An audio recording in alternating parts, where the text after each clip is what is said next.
Nem kellett volna?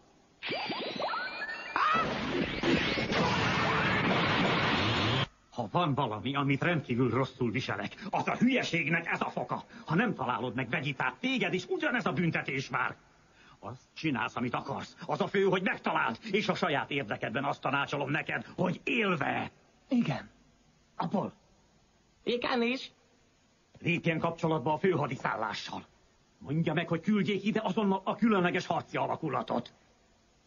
És azt is mondja meg, hogy küldjenek velük műszereket is.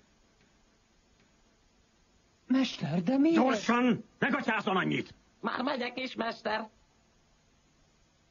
Miért kell ide hívni a különleges harci alakulatot? Nem hiszem, hogy nagy szükségünk lenne rá. A Namekhok gyengébbek, mint mi, és Vegita teljesen egyedül van. Ha éppen tudni akarod, rossz előérzetem van. De mit akar ezzel mondani?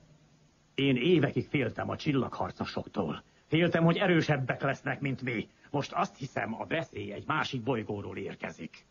Há? Vegita nem az utolsó csillagharcos.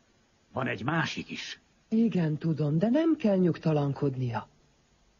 Vegita nem olyan erős, mint mi, és az, aki a földön van, még nála is sokkal gyengébb. Ne nyugtalankodjon, valóban nincs mitől tartania, biztosíthatom. A megérzéseim nem csalnak. Kételkedni merészelsz? Nem, de hogy... Keresd meg azt az árulót, és hozd ide nekem élve. Értetted? Igenis.